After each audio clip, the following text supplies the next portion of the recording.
Welcome to the Formula 2 Grand Prix of Finland in Peurunka. Finally, the first race of the year was about to start at the 1.7 kilometer course about 300 kilometers north of Finland's capital Helsinki. And this racing Sunday already started pretty bad, because in warm-up on Sunday morning, Sweden's Oskar Samuelsson rolled over at the right-hander. As a consequence, Tobias Muntekas and new star pilot Konstantin Ustinov collided right behind, which took 3 boats out of the Finnish Grand Prix before the race was even started.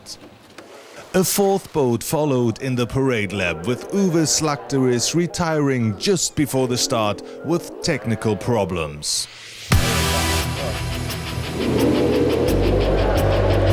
When the lights turned off, 17 boats entered the race. Erik Edin, who started from pole position, took the lead into turn 1. But a heavy crash of Daniel Segenmark and Roman Vandyshev caused the first full-course yellow of the day. Both pilots escaped their boats uninjured. But at least Segenmark's moor hull was totally destroyed. After almost 15 minutes, the green flag came out again and pole setter Erik Edin won the restart over Pierre Landin.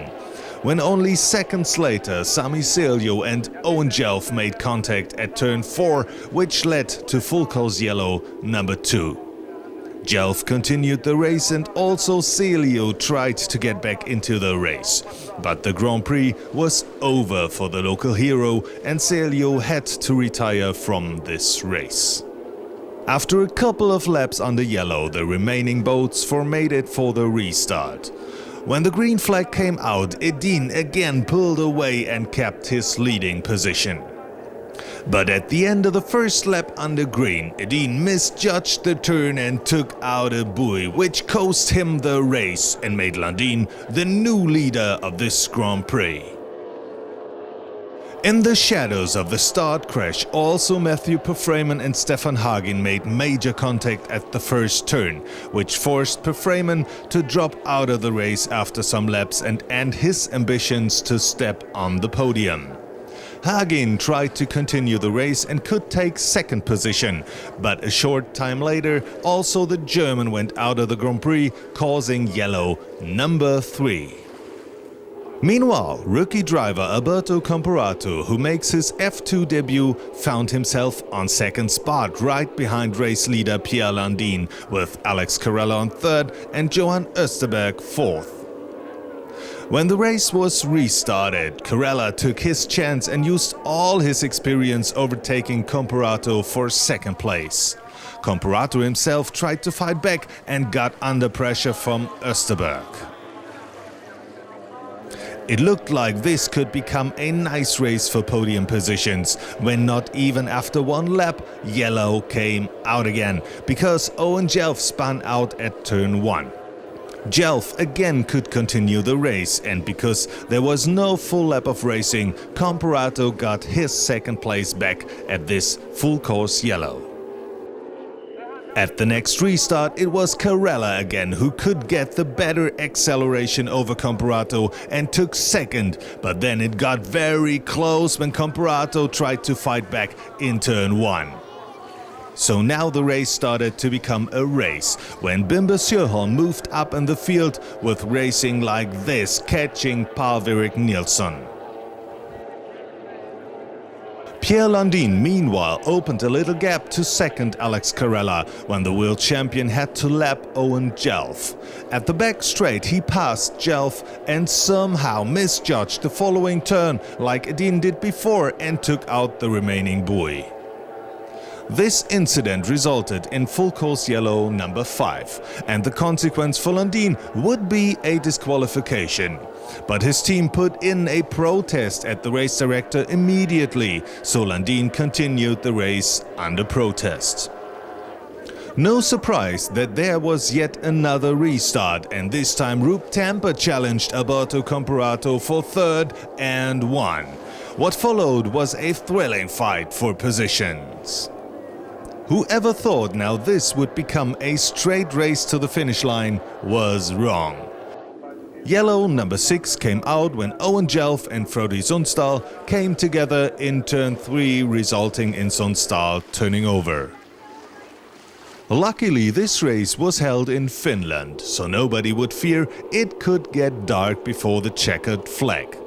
Well, again and now for the final time, the green flag was raised and Pierre Landin still kept his lead in front of Alex Carella and Rup Temper. In the final stages of this Grand Prix, Bimber Sjöholm and Johan Österberg had some nice racing for 5th position, and Österberg managed to stay in front of Sjöholm when finally the black and white flag came out, with Landin crossing the line first, followed by Alex Carella and Rup Temper. But this was, of course, not the end of the story. When Landin went on his winning lap, Carella watched the scenario, thinking he was the actual winner because of Landin's buoy crash and a logically resulting disqualification. A very angry Carella went away and wasn't seen at the podium as well, which wasn't meant to be for the history books either. I hit that turn boy, so I will see what I have failed to protest. There's a new rule, as they say, and we have to wait and see what the verdict will come. After the prize giving, the race jury confirmed the disqualification of Pierre Landin. At the same time, the technical inspection of Carella's and even Rup Temper's engine showed some irregularity, which resulted in a DQ of both drivers as well. So when Alberto Comparato and Bimber Sjöholm had a chat about Bimber's boat design back in the pits, they already knew who the winner of this season opener was. At his first ever Grand Prix in F2, Alberto Comparato was declared the winner, making him the youngest ever winning an F2 Grand Prix. You won. Compliment. Yes, very good for the first race. We was fast, but I make some mistake, and then with some luck also I can win. We have a new prop, so we can be faster.